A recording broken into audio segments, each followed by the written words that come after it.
Let's talk through the first couple pages of the semester 1 exam review. Because it's pretty long, I'm not going to do this one like step by step like my usual review videos, but I am going to add some details off to the side, which will help us out. So let's look at the first question here. It says the specific heat of aluminum is 0.902 joules per gram degrees Celsius. What does that mean? If you have a 1 gram piece of aluminum, imagine like a 1 gram piece of aluminum foil, it takes 0.902 joules of energy to heat that up by 1 degrees Celsius. Every single material in the world has a different specific heat. Some things require more energy to heat up a gram, some things require less energy. It involves a lot of different factors. What kind of atoms are they? Is it something that's polar or non-polar? And many other things, shape, etc., things that we've been talking about. Water requires 4.2 joules to heat up 1 gram, 1 degree Celsius. So that means it's harder to heat up water. So which one would require more energy to change 1 gram by 1 degree Celsius? It would be water. And if you had a 1 gram sample of aluminum, a 1 gram sample of water, which one would require, or if you gave the same amount of energy to both, which one would have the bigger temperature change? It would be the aluminum because it takes less energy. So if you gave both of them like 100 joules of energy, the aluminum is going to skyrocket up much higher because only 0.902 joules are required to heat up that gram by 1 degree Celsius. So it's going to heat up a lot more. Makes sense too if you think about it. If you've got a metal spoon and a wooden spoon in a pot, the metal heats up much faster. Then there's the good old equation Q equals mCat. What the heck is this equation all about? Well, the Q is heat energy, and the M is mass, the C is the specific heat capacity, which scientists have determined the values of for all different substances, so that's just something you need to look up typically. And then the triangle T means the change in temperature. And we're going to be applying that formula in a couple questions down from here. So here's our situation. You've got a cup with 100 grams of water in it, and the water's warm.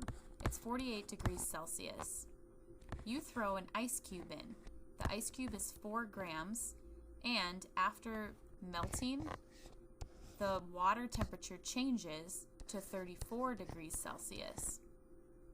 Well, the temperature of the ice, as it's changing, it doesn't change. It goes from 0 degrees Celsius solid ice to 0 degrees Celsius liquid. So we can't use Q equals mCat with the mass of the ice cube and the specific heat for ice, because if you multiply by 0, then the whole answer would just be 0. And it definitely requires some energy to melt that ice cube. So how can we figure this out? The answer is make the assumption that all of the energy that's going to the ice cube from the warm water is equal to the energy released by the water. So for letter A, it says, what assumption do we need to make to solve this question? We need to assume that thermal energy from the water is all being transferred to the ice cube. The error in this is that, of course, we know that if you've got a cup of hot water sitting there, some of that thermal energy is going to be transferred to the air, to the styrofoam cup. So it's not a perfect assumption, but we're going to make it so that we can at least somewhat solve this problem pretty closely.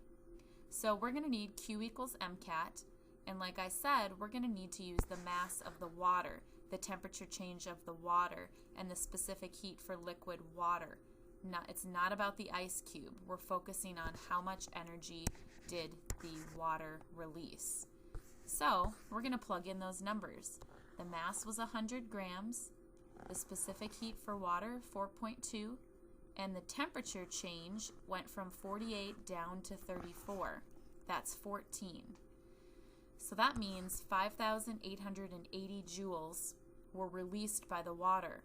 So we're assuming that that means that's how much energy was gained by the ice cube. The question asked us to figure out how much energy was required to melt the ice in joules per gram. So we need to divide by 4 grams, that was the mass of the ice cube, to get our final answer, 1,470 joules per gram.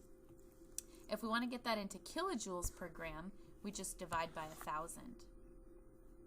So what piece of data did we not need? We didn't need to know how long it took. The problem gave us the amount of time. Oops, went too far. 3 minutes, 23 seconds. We didn't use that number anywhere in our calculation for energy because that's not what it was about. The next question is remembering how to draw a diagram of an energy story. And remember, the key parts about these are knowing the difference between an energy transfer and a transformation. So when we set this Cheeto on fire, the chemical potential energy is being transformed into thermal energy and radiation in the form of light. You also might say some things like sound, for example, because you can definitely hear a fire burning sometimes. So this thermal energy is then transferred to a lot of different places. The can that's holding the water, the air, the paper clip that the food is on.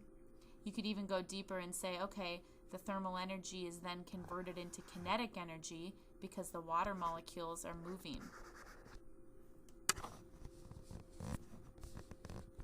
What if you had to set up an experiment to figure out which one has more energy per gram, a Cheeto or a Dorito? Well, you would do exactly the setup that we just drew in this picture here. You would, instead of burning just a Cheeto, you would also burn a Dorito. So what kind of things would you have to collect? Well, you would need to have the assumption that the energy released by the food is the same as the energy gained by the water. Then you can use Q equals MC delta T for the water. So we can calculate the energy that that water gained. So you need to know the mass of the water inside the can, the specific heat for liquid water, and while the food is burning, you would get the initial temperature of the water and then how much it heated up by the final temperature and find the difference. You would do this experiment twice. You would burn the Cheeto, and then the second experiment, for comparison, you'd burn the Dorito. After you use the equation and you got some sort of number of how many joules were released, you would need to make it relative to how much you burned. So you would have to divide by the mass of the food that burned off. This makes things fair, because what if for some reason you had just like a crumb of a chip and then you had a whole Cheeto? Well, that's fine for the experiment. They don't have to be the same mass because the tiny little crumb probably won't give off as much energy, but for its size it will. The Cheeto might give off more energy, but it's got a larger mass. So this is kind of that whole like division in how it works out. Maybe the chip gives off 5 joules for 1 gram burning, and maybe this gives off 20 joules, but it was 4 grams, so they would both be 5 joules per gram. Then we're switching gears into Unit 1. What's the definition of mass versus volume? Mass is how much matter there is in an object, and volume is how much space something takes up.